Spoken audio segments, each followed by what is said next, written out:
क्या आपको बचपन से डॉक्टर बनने का शौक था?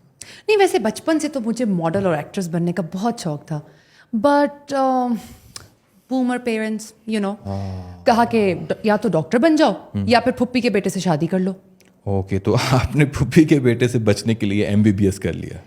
प्लान तो यही था, लेकिन एंड में शादी भी फुप्पी के बेटे से ही हुई। Why? एक्चुअली वो जो हमारी दादी माँ थी ना, वो मरते वक्त कह के मरी थी कि अरीबा नू मुश्ताक नाल ब्याह देना। That's why. It's really good. I mean, you came with your husband and everything seems good. You're practicing doctor. That's really good. Yep, after offending a lot of my family members, especially in-laws.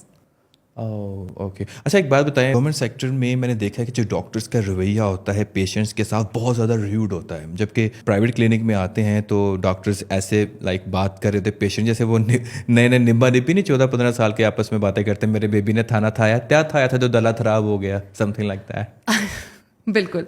Umar Salim साहब, सबसे पहले तो मैं आपको बताती चलूं कि देखिए, गवर्नमेंट अस्पतालों की जो फी है वो ना होने के बराबर है, ओपन फॉर ऑल, राइट?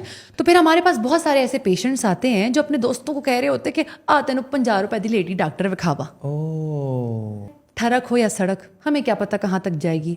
तो हम अपना बिहेवियर ऐसा रखते हैं कि पेशेंट जो है ना वो एक फासले पर रहेगा, जो हमारे क्लिनिक में आएगा जो एक कंसल्टेंसी की फी पे कर रहा है तो वो एक जेन्युइन इशू के साथ आता है। फीस भी ज़्यादा होती है डेफिनेटली, इसीलिए हम उनको इतना अच्छा ट्रीट करते हैं, बिकॉज वी नो उनका कोई इशू है तो वो आए हैं। अच्छा, समटाइम ऐसा भी होता है कि डॉक्टर्स के ऊपर ये इल्ज़ाम लगाया जाता है कि बिला वजह के टेस्ट लिख देते हैं, हालांकि वो बीमारी होती नहीं, डायग्नोस्टिक जो लैब्स होती हैं अपनी पसंद की उनके पास भेजा जाता है। क्या ये बात दुरुस्त है? बिल्कुल भी नहीं।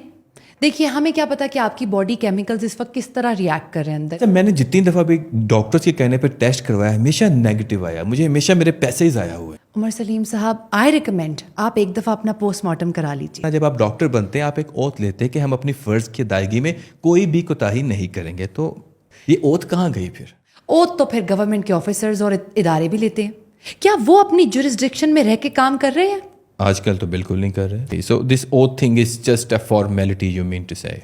नो, देखें, पहले तो हम ओथ इसलिए लेते हैं कि वाइट कोट सेरेमनी है, वाइट कोट तो अर्न कर लें। इतनी मेहनत जो की है 5 साल पढ़ लिख कर, और ओथ का पालन करते हैं। मुझे तो लगता है आप उसका सालन कर दिया है, पालन छोड़ के रोटी के साथ खा गए हैं। अच्छा, मेरे ख्याल से यंग डॉक्टर्स एसोसिएशन के प्रेसिडेंट को कॉल लाने का मेरी टाइम बात सुनिए। अच्छा, चले जस्ट चेंज द टॉपिक। आप तो वायलेंट हो जाती हैं यार, कमाल है। अल्लाह ना करे मेरे साथ कोई ऐसा हादसा हो कि मुझे इनके पास जाना पड़े। एक्चुअली उमर सलीम साहब, आपको हादसे की नहीं बल्कि मिरेकल की जरूरत पड़ेगी। वो क्यों? क्योंकि मैं गायनेकोलॉजिस्ट हूँ।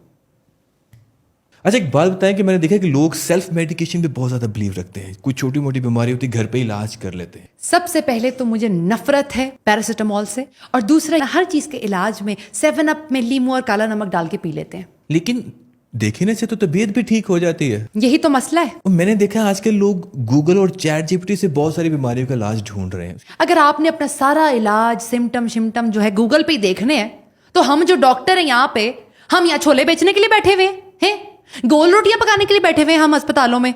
अपने मसाइल लेके डॉक्टर के पास आए जिसने डिग्री ली है उस चीज के बारे में, जिसको पता है उसके बारे में। इस तरह तो गूगल पे माइग्रेन भी कैंसर निकल आएगा, ब्रेन ट्यूमर। नहीं, अभी जब कोविड था तो बड़े लोगों ने अपनी डिग्रीज ऑनलाइन कंप्लीट की हैं और वो डॉक्टर बने हैं। बिल्कुल। अभी हाल ही में हमारे जानने वाले, उनकी बेटी ने कोविड में MBBS कर लिया और यूट्यूब से उन्होंने प्रैक्टिस करना सीख लिया, सर्जन बन गई थी। Really? जी, और यूट्यूब ट्यूटोरियल्स देख के तायब्बू का बाईपास कर रही थी कि बीच में नेट ऑफ हो गया, फिर तायब्बू ही ऑफ हो गए।